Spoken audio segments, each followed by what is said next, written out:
देख रहे हैं मेरा फेसबुक और यूट्यूब चैनल। उम्मीद करता हूँ आप सब लोग बखैर आफियत होंगे और जहां भी होंगे अपने अहले खाना समेत खुश भी होंगे और महफूज भी।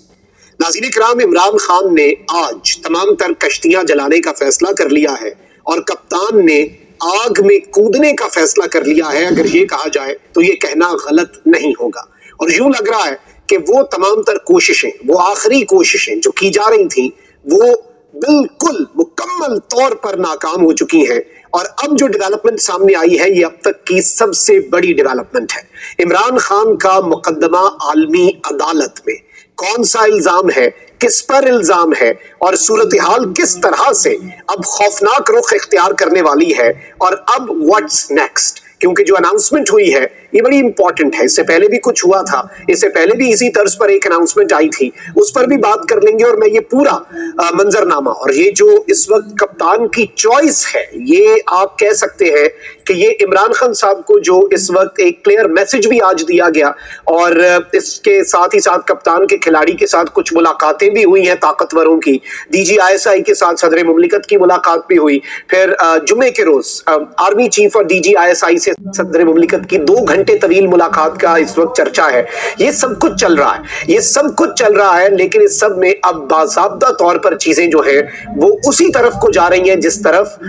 कोई भी नहीं चाहता था। इवन इमरान खान साहब भी नहीं चाहते थे कि उन्हें उस नहज पर जाना पड़े। लेकिन अब चूंकि यूं लग रहा है कि वो आखिरी शम्मे और वो उम्मीद के जो चिराग है वो मुकम्मल तौर पर बुझ चुके हैं। This is unfortunate but reality है और इस चीज को डिस्कस करना बहुत ज्यादा जरूरी है। और इसके मैं तमाम पहलुओं का जायजा लूंगा और इसकी जो इम्प्लीकेशंस होंगी और इसका रिस्पॉन्स दूसरी साइड से किस तरह से आ सकता है, ये ज्यादा इंपॉर्टेंट होने वाला है। अगर अभी तक आपने इस वीडियो को लाइक नहीं किया तो लाइक जरूर कर लें। और हमारा टारगेट है 1.5 मिलियन सब्सक्राइबर्स का, तो जिन लोगों ने सब्सक्राइब नहीं किया हमारे चैनल को वो जल्द अज जल्द सब्सक्राइब भी कर लें। अब नाज़रीन किराम जरा कुछ चीजें डिस्कस कर लेते हैं ताकि आपको एक मंजरनामा वाज़े हो जाए। इमरान खान साहब जो है उनके लिए इस वक्त पाकिस्तान के अंदर आईन और कानून के मुताबिक ऑप्शंस मुकम्मल तौर पर महदूद हो चुके हैं। इमरान खान साहब का तोशा खाना का ट्रायल, फिर उनकी साइफर केस में जो गिरफ्तारी है वो भी आपके सामने है। उसमें इमरान खान साहब का किस तरह से रिमांड दिया गया, पहला रिमांड किस तरह से था। और अभी भी इमरान खान साहब के लिए मुतअद्दिद केसेस ऐसे हैं जो तैयार पड़े हैं, यानी बिल्कुल वो किनारे लगे हुए हैं केसेस, उनके बस दम उतारने हैं और वो केसेस इमरान खान साहब को अपने शिकंजे में लेने के लिए तैयार है। तोशा खाना केस की तरह के ही वो सारे केसेस हैं, क्योंकि 1.5 साल के पूरे निजाम के इमरान खान के खिलाफ होने के बावजूद आप ये देखें कि अगर यही पीछे बचा है तो फिर तो वैसे ही सुलह कर लेनी चाहिए, लेकिन समझ नहीं आ रही। अब इमरान खान साहब जो है उनके हवाले से लेटेस्ट हमने 2-3 डेवलपमेंट्स हमने सुनी कि एक तो पाकिस्तान तहरीक इंसाफ की जो सेकंड टियर लीडरशिप है, क्योंकि टॉप लेवल की लीडरशिप चेयरमैन, वाइस चेयरमैन और प्रेसिडेंट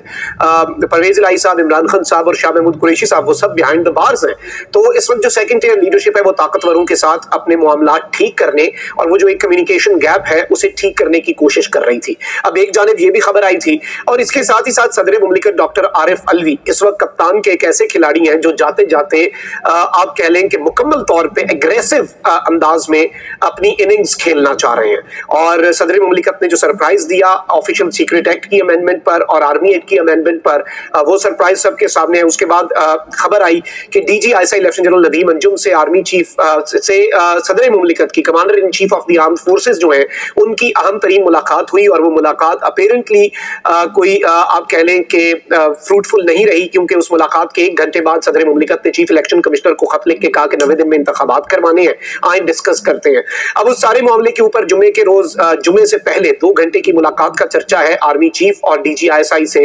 सदर मुमलिकत डॉक्टर आरिफ अलवी की। अब एक जानिब ये सब कुछ हो रहा है और सदर मुमलिकत की तरफ से एक्सपेक्टेड है कि he can give a date for the elections and that could be 4, 5, 6, 7 और 8 ऑफ नवंबर, 90 डेज के मार्जिन के अंदर। लेकिन उस पर अमल दरामद नहीं होना, लेकिन मामलात सुप्रीम कोर्ट में जाएंगे। Chief justice of Pakistan justice Umar Ata Bandial के 15 दिन रह गए हैं और वो भी जाते जाते जारहाना इनिंग्स की तरफ इशारे कर रहे हैं। उनका भी इंडिया जो है वो उसी तरफ जा रहा है। अब परवेज इलाही साहब का जो मामला है, मैं बार बार बता रहा हूं कि ये निजाम को, सिस्टम को खतरे में लाने के मुतरादिफ है। परवेज इलाही साहब को जिस तरह से अदालत में रिहा करने का कहा, उसके बाद जिस तरह से परवेज इलाही साहब को अरेस्ट किया गया, इसके ऊपर हसन अयूब जो कि ऑब्वियसली ताकतवरों के बहुत करीब हैं, बड़े अच्छे तगड़े सोर्सेज के साथ ताकतवरों की तर्जुमानी करते हैं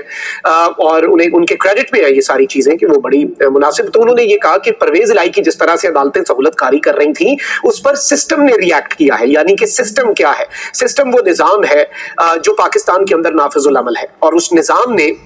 एक क्लियर मैसेज दिया है। इससे पहले भी इमरान खान साहब जो है उनके हवाले से ये बात आई थी कि इमरान खान साहब को जब अरेस्ट किया गया ये तोशा खाना केस में 3 साल की सजा हुई, तो उस वक्त भी चीफ जस्टिस ऑफ पाकिस्तान को एक पैगाम भेजा गया और चीफ जस्टिस को ये बात कही गई कि देखें आप इमरान खान को रिहा तो कर सकते हैं, आप इसके अंदर अपना किरदार तो अदा कर सकते हैं, लेकिन एक चीज याद रखिएगा, आपको इस मज़ाहमत हमसे मज़ाहमत ही करेंगे ना, आप हमारे साथ कन्फ्रंटेशन में आएंगे, इसका फायदा कोई नहीं होगा क्योंकि इमरान खान को और केसेस में अरेस्ट कर लिया जाएगा। उसके बाद हमने देखा कि जब इस्लामाबाद हाई कोर्ट को सुप्रीम कोर्ट ने डायरेक्शंस दी कि ये केस सुने, उसी दिन खान साहब को साइफर केस में अरेस्ट कर लिया गया और इस चीज को इंश्योर किया गया। परवेज इलाही साहब वाला मामला जो है, मैं जाती तौर पे समझता हूं ये बेसिकली चीफ जस्टिस को भी एक क्लियर मैसेज है,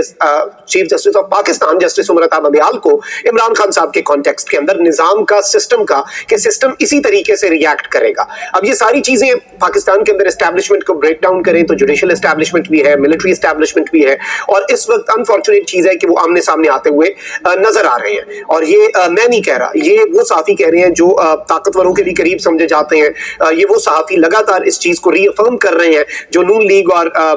इन सब के साथ करीब समझे जाते हैं। तो ये सारी की सारी चीजें जो है ये ऑब्वियसली अपनी जगह पर एग्जिस्ट करती हैं। ये वो बैकड्रॉप है जिसे आपने समझना है, ये वो आप कह लें कि इवेंट्स हैं जो जिन्होंने उस चीज पे लीड किया। अच्छा, अब से 2-3 हफ्ते पहले एक खबर आई थी कि इमरान खान साहब की एक पाकिस्तान में लीगल टीम है, एक इंटरनेशनल लीगल टीम है और इंटरनेशनल लीगल टीम ने डोनेशंस के लिए एक फंड कायम किया। उस चीज को आदिल राजा साहब ने भी शेयर किया और उसके बाद पाकिस्तान तहरीक इंसाफ ने उसकी मजम्मत की कि ऐसा कुछ भी नहीं है। पाकिस्तान तहरीक इंसाफ की पूरी लीगल टीम ने उसकी मजम्मत की, मुकम्मल तौर पर क्लियर अंदाज में उसकी मजम्मत की कि इंटरनेशनल लेवल पर इमरान खान साहब ने किसी को ये नहीं अथॉरिटी दी। अब एक चीज बड़ी इंपॉर्टेंट है कि अब जो डेवलपमेंट हुई है उससे पहले खान साहब को उनके बेटों से जो कि लंदन में मौजूद हैं उनसे बात करने की भी इजाजत दी गई अदालत की तरफ से। मैंने ये बात कही थी कि इमरान खान साहब के बेटे ऑल्दो एक्टिव पॉलिटिक्स में इन्वॉल्व नहीं है लेकिन वो इंटरनेशनली अपने वालिद के लिए आवाज उठा सकते हैं या फिर एफर्ट्स भी कर सकते हैं। तो उस चीज को भी आप अपने ज़हन में रखिएगा कि वो भी एक कार्ड है। अब जो मामला हुआ है वो ये है कि डॉटी स्ट्रीट इंटरनेशनल एक लॉ फर्म है, उसने एक ट्वीट किया है और उन्होंने ये कंफर्म किया कि former prime minister of Pakistan Imran Khan has appointed the eminent human rights barrister Geoffrey Robertson KC of Doughty Street Chambers to advise and represent him in international courts in relation to unlawful detention and human rights abuses. सादा लफ्जों में इमरान खान साहब ने appoint कर दिया है दुनिया के सबसे बेहतरीन और मशहूर और काबिल इंसानी हुकूक के वकील जेफरी रॉबर्टसन केसी जो कि डॉटी स्ट्रीट चैम्बर्स के से ताल्लुक रखते हैं कि वो इमरान खान साहब को एडवाइस भी करें और रिप्रेजेंट भी करें इंटरनेशनल अदालतों के अंदर, आलमी अदालतों के अंदर जो उनकी अनलॉफुल यानी कि गैर कानूनी डिटेंशन है, उनकी जो अनलॉफुल इस वक्त वो उन्हें पाबंदे सलासल रखा गया है आइन और कानून से मावरा, और ह्यूमन राइट्स अब्यूजेस यानी कि जो इंसानी हुकूक की खिलाफ वर्जी हो रही है। इस चीज को कंफर्म किया पाकिस्तान तहरीक इंसाफ ऑफिशियल ने अपने ट्विटर पर और उन्होंने इस चीज की कंफर्मेशन दी है कि बिल्कुल जी ऐसा ही मामला है। अब इस सब के अंदर मैं आपको ये बता दूं कि जुल्फिकार बुखारी साहब, जुल्फी बुखारी साहब इमरान खान साहब के बहुत करीब है, बैरून मुल्क है और वो फिर ऑब्वियसली उनका वापस आना भी अभी नहीं बनता। इमरान खान साहब ने शहबाज गिल साहब को और इन सबको रोका था कि ऑब्वियसली ये बाहर आते तो इनके साथ वही होना था। और ये बेसिकली इमरान खान साहब के इंटरनेशनल मीडिया के ऊपर बड़ी दबंग अंदाज में जुल्फी बुखारी साहब जो है वो तर्जुमानी भी कर रहे हैं और इंटरनेशनल कभी अल जजीरा, BBC, DW कोई इन्होंने इंटरनेशनल जरीदा नहीं छोड़ा जिसमें बेहतरीन अंदाज में खान साहब का मुकदमा इंटरनेशनल लेवल पर नहीं रख रहे। अब इन्होंने एक बड़ी दिलचस्प बात कही है, कह रहे हैं कि Jeffrey Robertson KC is a world renowned human rights lawyer, यानी ये पूरी दुनिया के अंदर मशहूर है and has represented many hundreds of people who have suffered human rights abuses including unlawful detention. और इन्होंने लातादाद लोगों को और बहुत से लोगों को ऐसे लोगों को रिप्रेजेंट भी कर चुके हैं। He successfully represented President Lula de Silvia of Brazil at the United Nations human rights committee in Geneva for the human rights and legal abuses he suffered by a biased judiciary in Brazil. यानी एक clear इसके अंदर आप कह लें कि इनका ये एक एक्सपीरियंस है कि ब्राजील जो है उसके सदर जो थे उन्हें जो वहां की जुडिशरी जो कि बायस्ड हो चुकी थी, वहां की अदलिया ने जो सजाएं दी और लीगली उन्हें अब्यूज किया गया जुडिशियल लेवल पर और उनके साथ जो इंसानी हुकूक की खिलाफ वर्जियां हुई उन्हें इन्होंने अक़वाम मुत्तहिदा की जो इंसानी हुकूक की कमेटी जेनेवा स्विट्जरलैंड में बैठती है वहां पर सक्सेसफुली रिप्रेजेंट किया। He enjoys a distinguished career as a trial and appellate counsel and international judge and author of leading books on struggle for human rights and global justice। यानी उन्होंने कहा है कि इनका एक बहुत लंबा करियर है और ये काउंसिल भी रहे हैं, इंटरनेशनल जज भी रहे हैं और टॉप लेवल की जो दुनिया के अंदर कुतुब है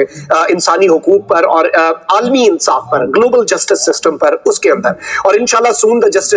इनजस्टिसेस विल बी एक्सपोज, यानी अब ये बुरे तरीके से जो इनजस्टिस किए जा रहे हैं वो इमरान खान साहब के खिलाफ वो एक्सपोज हो जाएंगे। और इस सब के अंदर इंतजार हुसैन पंजोता साहब ने भी कहा है कि now this is official engagement, best of luck, यानी this is something which is official, और उन्होंने इसके ऊपर बेस्ट ऑफ लक कहा है। I personally think this is one of the biggest developments as of yet, and obviously unlawfully Pakistan के अंदर जो एक निजाम है, उस निजाम के अंदर और सिस्टम जो कि रिएक्ट करता है, उस सिस्टम से एक तो ये इस चीज से वाज़ेह हो जाता है कि इमरान खान साहब की अगर कोई बैकएंड पे कोशिशें चल रही थी पीटीआई की, आज आप समझ लें कि उनमें नाकामी हुई है, उन्हें ब्रेक लग गई है और अब कश्तियां जलाने का फैसला किया। This was, I personally think कि इमरान खान साहब के लिए अभी तक के पॉलिटिकल डिसीजंस में पिछले चंद सालों में ये अब तक का सबसे बड़ा डिसीजन होगा कि उनके साथ जो हो रहा है, यानी उन्हें एक चीज का यकीन हो चुका है, और ये बहुत से लोग कहते भी हैं जो सिस्टम को जानते हैं, जो सिस्टम रिएक्ट कर जाता है और जो सिस्टम गुस्सा कर जाता है, वो इस सिस्टम को जानते हैं और वो ये बात बार बार करते आए हैं कि जी इमरान खान साहब जो है वो 1 साल तक कम से कम अंदर रहेंगे, और पीटीआई उस वक्त तक इलेक्शंस भी नहीं होंगे जब तक पीटीआई को मुकम्मल तौर पर पाकिस्तान के बैलेट पेपर के ऊपर से मिटा दिया नहीं जाता, खत्म नहीं कर दिया जाता। तो ये सारी की सारी चीजें ऑब्वियसली खान साहब को इसका गालिबन इदराक है, लेकिन आई थिंक असूलन तो यही था कि मुल्क के अंदर इंसाफ हो, अभी भी वक्त है, और मुल्क के अंदर मामलात आइन और कानून के मुताबिक चले, रूल ऑफ लॉ हो और मामलात घर के बाहर ना जाए। लेकिन ये जो इंटरनेशनली अब एक बहुत बड़ा स्टेप है इमरान खान साहब की तरफ से, और ऑब्वियसली उन्होंने कुछ सोच समझ कर ये स्टेप लिया होगा, आने वाले दिनों में मजीद चीजें वाज़ेह हो जाएंगी, बट सिस्टम जो है वो इस चीज को अब तक की सबसे बड़ी डेवलपमेंट और सबसे बड़े धचके, और इमरान खान साहब ने भी कश्तियां जो है